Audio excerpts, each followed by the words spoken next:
Shri Narendra Modi metro রেলের নতুন যে প্রকল্প যশোর রোড থেকে এয়ারপোর্ট তার উদ্বোধনী অনুষ্ঠানে যোগ দিতে কলকাতায় আসছেন। তিনি যশোর রোডে ফ্ল্যাগ অফ করবেন, সেখান থেকে এয়ারপোর্ট যাবেন সেই ট্রেনে, এবং তারপর আবার সেখান থেকে তিনি জয়হিন্দ স্টেশনে ফিরে আসবেন, যশোর রোডে ফেরত আসবেন।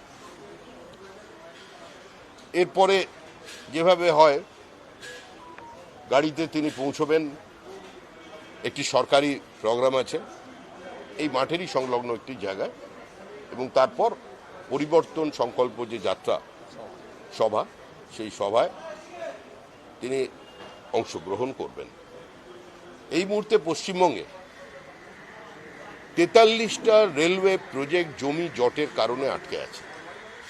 একটা রাজ্য সরকারের জন্য যদি কোনো কম্প্রিহেন্সিভ ল্যান্ড পলিসি না থাকে, একটা সরকার ক্ষমতায় আসার পরেই যদি ঘোষণা করে যে আমরা 1 স্কোয়ার ফিট জমিও নতুন করে অধিগ্রহণ করব না, তাহলে তার পরিণতি কি হয় সেটা আজকে অন্তত রেলের প্রকল্পকে বাস্তবায়িত করতে গিয়ে দেখা যাচ্ছে।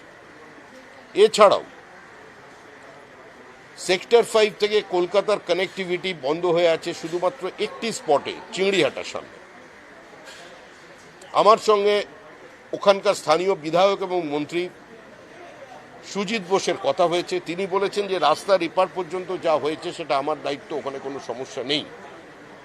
কিন্তু মাননীয় দমকল মন্ত্রীর হস্তক্ষেপের পরেও তিনি তার অপারগতার কথা প্রকাশ করেছেন যে তার সামনেই যে 3টি পিলার নিয়ে সমস্যা তৈরি হচ্ছে কলকাতা পুলিশ এবং ট্রাফিক পুলিশের কারণে, যে এত একটা ভালো প্রজেক্ট আজকে সেখানেও স্টলড হয়ে গেছে। এটা অত্যন্ত দুর্ভাগ্যজনক পরিস্থিতি।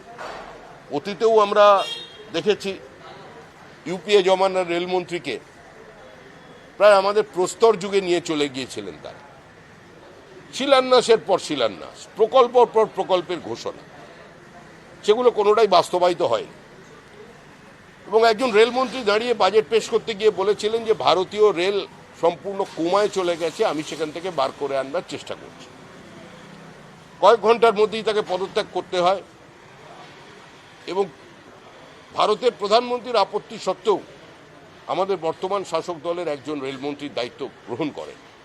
কিন্তু তিনিও ঘোষিত প্রকল্পগুলোর বাস্তবায়িত করতে পারেননি, কারণ সেই প্রকল্পের মধ্যে বা সেই ঘোষণার মধ্যে যতটা রাজনীতি ছিল, বাস্তবতা তার থেকে অনেক দূরে ছিল। সেই জন্য যে পরিণতি হওয়ার সেটা হয়েছে। কিন্তু বর্তমানের এনডিএ সরকার, পৃথিবীর জনপ্রিয়তম রাজনৈতিক ব্যক্তিত্ব নরেন্দ্র দামোদর দাস নেতৃত্বে যে সরকার চলেছে, মোদিজি সেই সরকার যুক্তরাষ্ট্রীয় ব্যবস্থার প্রতি আস্থা রাখেন, শ্রদ্ধা জানেন, এবং পশ্চিমবঙ্গের প্রতি এখানকার মানুষের প্রতি তার যে কমিটমেন্ট সেটা তিনি বারবার প্রকাশ করছেন, সেটা ভিজিবল আছে। কিন্তু দুর্ভাগ্যজনক বিষয় যে আমাদের বর্তমানে যে রাজ্য সরকার আছে, শুধু কেন্দ্র বিরোধিতা এবং মোদী বিরোধিতার কারণে আজকে রাজ্যের মানুষ বঞ্চিত হচ্ছেন প্রান্তিক মানুষ।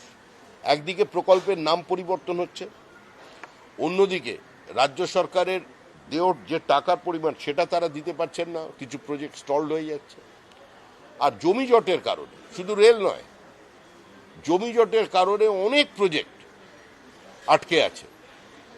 তার মধ্যে বর্ডার সিকিউরিটি ফোর্সের তাদের বিএপি আছে, তার জন্য আমাদের যে হাইওয়ে হচ্ছে সেখানেও এনক্রোচমেন্ট, তাদের জমির সমস্যা আছে। এরা যে পোর্টের মন্ত্রক কদিন আগে জানিয়ে দিয়েছে যাদের 1000 একরের বেশি জমি আজকে এনক্রোচ হয়ে গেছে বিভিন্ন জায়গায়। কেন্দ্রীয় সরকারের যে জুট মিল ছিল, যে 3টে জুট মিল বন্ধ আছে, সেগুলোরও সামনের বিভিন্ন অংশে প্রায় বিক্রি করে দেওয়ার মতো অবস্থা, সেখানেও অবৈধভাবে বসতি স্থাপন হয়ে গেছে। তো এটা চলছে। তার মধ্যে আমাদের প্রধানমন্ত্রী আসছেন, আপনাদের সকলকে আমন্ত্রণ জানাচ্ছি যে 22 তারিখ বিকেলবেলা আপনারা আমাদের এই সভায় যোগ দেবেন, এইটুকুনি বলা। ধন্যবাদ। প্রেস কনফারেন্স করলেন, নির্দিষ্টভাবে বললেন যে তাদেরকে মেলাইন করার জন্য কেউ চেষ্টা করছে, এই যে ভোট চুরির যে অভিযোগ যে আনা হচ্ছে কংগ্রেস তরফ থেকে। না, আমি নির্বাচন কমিশনের মুখপাত্রও নই, আমি তার প্রতিনিধিও নই, কারণ কেন্দ্রে যে সরকারটা চলেছে সেই সরকারটা ভারত সরকার, আর ঘটনাচক্রে এনডিএ সরকার পরিচালনা করছে, তার নেতৃত্বে আছেন নরেন্দ্র মোদী। আমি আমার পার্টির কথা বলতে পারি, আমার রাজ্যের কথা বলতে পারি, বা আমার দলের সর্বভারতীয় অবস্থান বলতে পারি। মানুষ এগুলোকে আর গ্রহণ করছে না, মানুষ নিচ্ছে না। তৃণমূল কংগ্রেসের এজেন্ডা একদম পরিষ্কার, যেটা নিয়ে আপনারা খুব চিন্তিত। তৃণমূল কংগ্রেসের এজেন্ডা হচ্ছে বাংলাদেশি জেহাদি, রোহিঙ্গা, মৃত ভোটার, ভুয়ো ভোটারের নাম তারা ভোটার লিস্টে রাখবে। আর আমাদের অবস্থান হচ্ছে আমরা পশ্চিমবঙ্গের মানুষকে আগামী নির্বাচনে নির্বাচন কমিশনের সহায়তা এবং মধ্যস্থতা এবং তাদের নেতৃত্বে একটা ত্রুটি মুক্ত ভোটার লিস্ট উপহার দেবে। এর বাইরে কোনো কিছু নেই। দেখুন, মৃত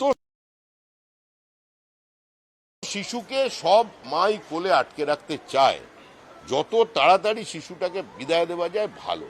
তৃণমূল কংগ্রেসের বক্তব্য আমি রোজ বলছি, অত্যন্ত পরিষ্কার, যে মারা গেছে তো কি হয়েছে, যিনি মারা গেছেন সেও তো কারোর কাকু ছিল, সেও তো কারোর প্রেমিক ছিল, সেও তো কারোর দাদু ছিল। তাই আমরা কি একটু মানবিক মুখ নিয়ে বিচার করে তার ভোটটা রেখে দিতে পারি না ভোটার লিস্টে? এখন এটা যদি আপনারা মানেন, বাংলার মানুষ মানে, তাই হবে। হ্যাঁ,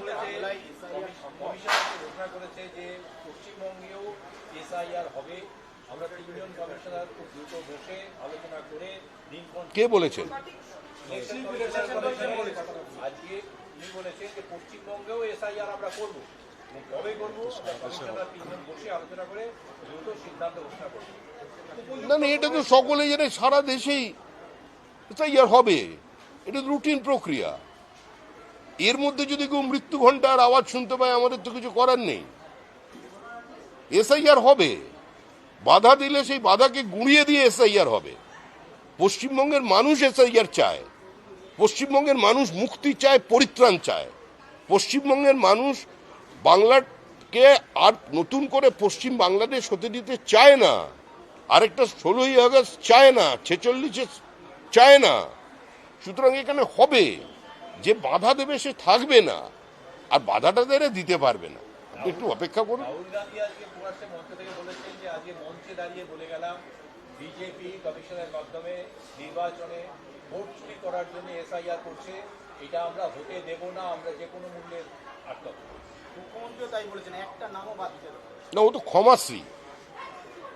রাহুল গান্ধী তো ক্ষমাশ্রী উপাধি পেয়েছেন, মুখ্যমন্ত্রী দিয়েছেন ওনাকে, কারণ উনি তো শ্রী দিয়ে ছাড়া কিছু করতে পারেন না। উনি একবার চৌকিদারের জন্য ক্ষমা চাইলেন, একবার সাভারকারের জন্য ক্ষমা চাইলেন, আরেকবার একটা কিছুর জন্য যেন ক্ষমা চেয়ে ফেলেছিলেন। এতবার ক্ষমা চাই আমারও মনে থাকছে না। আবার এটার জন্য কিছুদিনের মধ্যেই ক্ষমা চাই। রাহুল গান্ধীর কথা কংগ্রেসের নেতারাই কোনো সিরিয়াসলি নেয় না। আর পশ্চিমবঙ্গের মানুষ কি মূর্খ, অশিক্ষিত, রাজনৈতিকভাবে অচেতন? এই পশ্চিমবঙ্গে মানুষ বহু ধরনের আন্দোলন দেখেছে, তার থেকে শিক্ষা নিয়েছে। মানুষকে এত মূর্খ মনে করার কোনো কারণ নেই। আমি শেষ করছি। যে এখানে বিবেক অগ্নিহোত্রী যিনি এসেছিলেন, কোনো সিনেমা প্রচারের জন্য নয়, রাজনীতি করতে এসেছিলেন, তাড়িয়ে দেওয়া উচিত। আর জয়প্রকাশ মজুমদার বলছেন যে আমরা এরকমভাবে আটকানোতে বিশ্বাস করি না, মানুষ ঠিক করবে কোনটা দেখবে কোনটা দেখবে না, আমার মত বললাম। আর বলছে যে এটা পুলিশ করেছে যা করার, দলের মধ্যে একটা মতবিরোধ বা দুই রকম মত দিকে আসছে। না, আমি অতীনবাবুকে বলবো উনি একটু মশা মারার কাজে মন দিন। বর্ষা আসছে তো, আবার মশা বাড়ছে, একটু উনি মশা মারুন, তারপরে ওই অগ্নিহোত্রী মারার কাজ করবেন। উনি এটা করুন। আর বাদবাকি যার কথা বলছেন, ওনার অনেক অভিজ্ঞতা আছে, উনি আমাদের দলেও ছিলেন, অন্য দলেও ছিলেন। উনি অনেক তাপ উত্তাপকে নিজের শরীর দিয়ে স্পর্শ করেছেন, উনি বিষয়টি বোঝেন। ওনার বক্তব্যটা গুরুত্বের সঙ্গে বিবেচনা করা উচিত।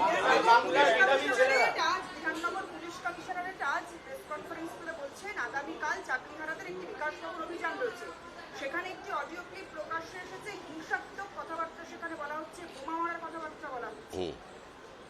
সেখানে একটি অডিও ক্লিপ সামনে এসেছে বিকাশ ভবন চাকরিহারাদের সেই অভিযানকে কেন্দ্র করে সেই অডিও ক্লিপে বলা হচ্ছে ওই যেমন ওই সিপিএম যেমন এখন কোনোদিন বোমা শব্দটা শোনেনি মনে করে, বোমা, বুথ দখল, রিগিং, থান কাপড়, বাইক বাহিনী, যেমন সিপিএম যেমন শোনেনি বলে আঁতকে ওঠে, ওরকম পুলিশেরও এখন ওরকম অবস্থা হয়েছে, কোনোদিন শোনেনি।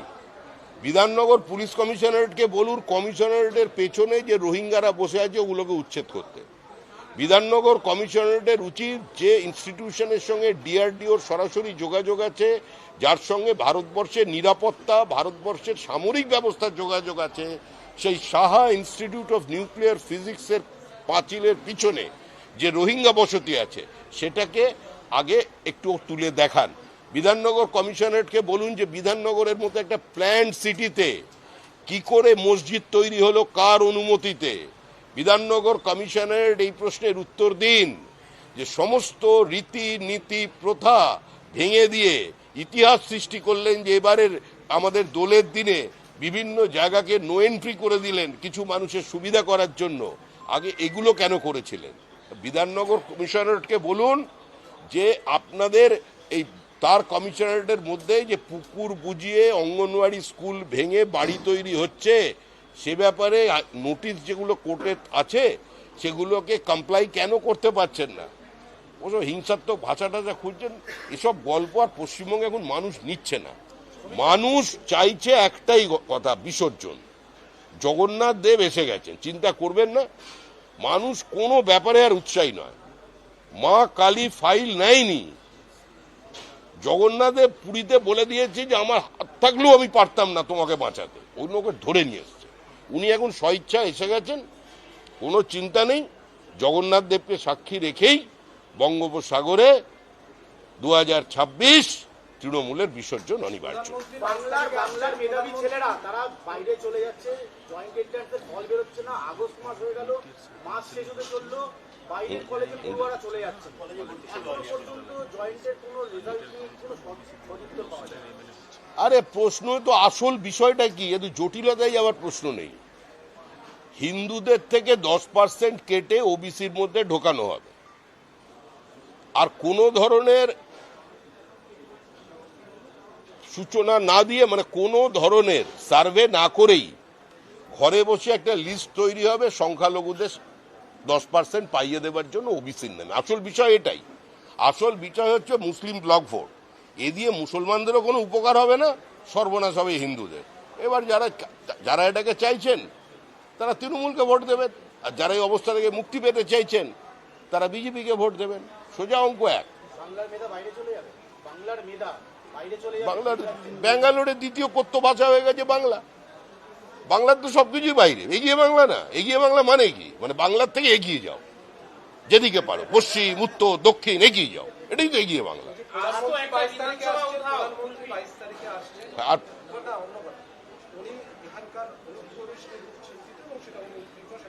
একটাই রাজনৈতিক দল এ নিয়ে চিন্তিত, আর কোন রাজনৈতিক দল কথা বলেছে নাকি? 80-র মধ্যভাগ থেকে আমরা পশ্চিমবঙ্গের মাটিতে বলে আসছি যে বিনা যুদ্ধে ভারত দখলের চক্রান্ত চলেছে, সীমান্তবর্তী জেলাগুলো জনসন্তুলন বদলে গিয়েছে। আদবানিজি দাঁড়িয়ে 85 সালে বক্তৃতা করেছিলেন এই কলকাতায়, হাম দো আর হামারা দো লেকিন বাংলাদেশ সে আনে দো। তো সুতরাং এটা আমাদের দীর্ঘদিনের লড়াই, প্রধানমন্ত্রী পার্টির বাইরে নন। আমরাই একমাত্র দল যারা পশ্চিমবঙ্গকে পশ্চিম বাংলাদেশ বানানোর বিরুদ্ধাচরণ করছি প্রকাশ্যে। শেষ আবার অসম্ভব।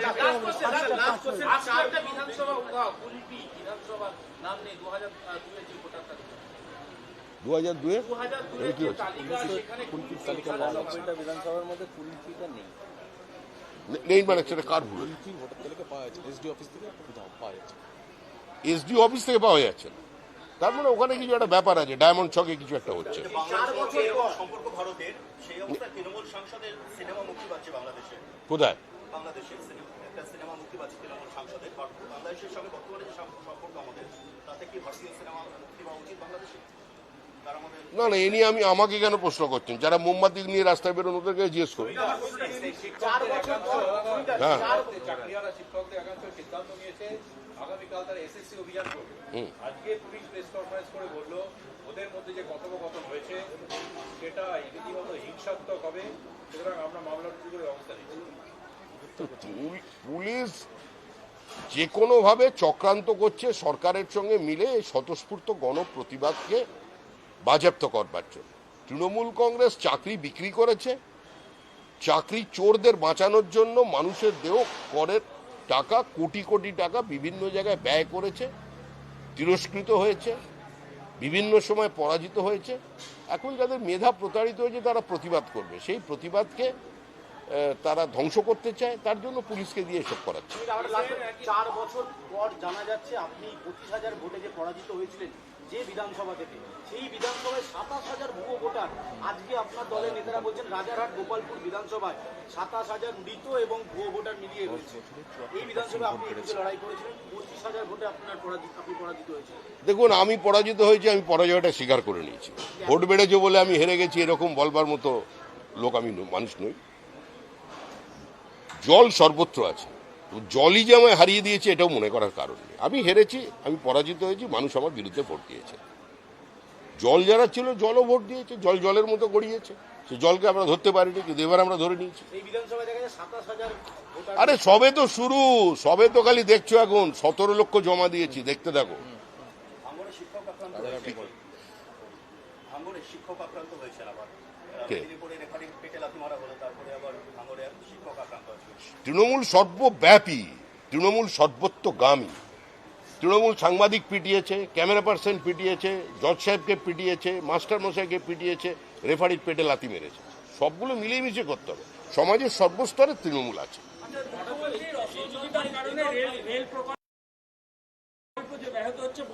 হ্যাঁ, দেখে নিন। মুখ্যমন্ত্রীকে আমন্ত্রণ জানানো হয়েছে। ওটা রেল